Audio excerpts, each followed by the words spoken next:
po. Kung sakali niya tayo mag-asawa, ng bahay natin kami ay giba-giba. Ano mo na-miss na, di na maminig sa kalungkutan at pagdusa. Mga gabi na tayo. Hi guys, so for today's video nga pala naisipan ko na naman ulit gumawa ng sushi tuna kasi nga ay bigla nga ako nag-crave. So may nabili nga kasi ako sa Dali na seaweed. So 16 pesos only lang kaya nga bumili ako ng 3 piraso. At sabi nga rin ng mga anak ko gumawa nga daw ako ulit ng sushi tuna at namimiss na nga raw nila yun. Nasarapan kasi sila sa gawa ko nito nung una kaya nga sabi ko nung nagkaroon ako ng pagkakataon makabili ng seaweed agad-agad akong bumili sa Dali. Paggawa nga pala nito ay dinuduro ko na nga rin pala yung kanin lamig at saka nilagay ko na yung century tuna na walang oil.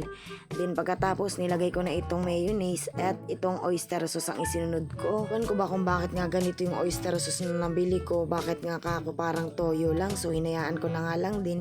Siguro naman ay may lasa pa rin to.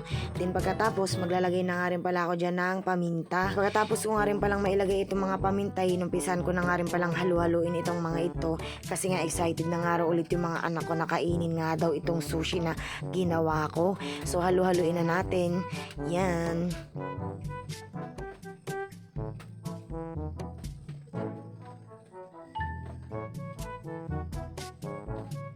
Makatapos ko na nga rin palang halu-haluin itong ating mga sushi tuna.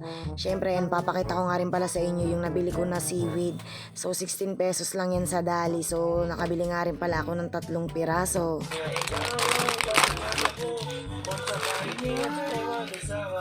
Ang bahay natin kami ay giba-giba na. Ano mo na-miss na, di na maminig sa kalungkutan at pagdusa. Mga gabi na tayo ay nasa kasana. Bukas na, mga kasiya. Sushi tuna. First bite. Bye bye.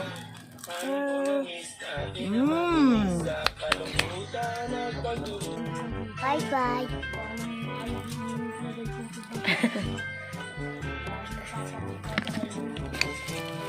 Oh, ako na. Bakit pa kailangan na masaktan ang puso kong ito sa iyong pag-isa?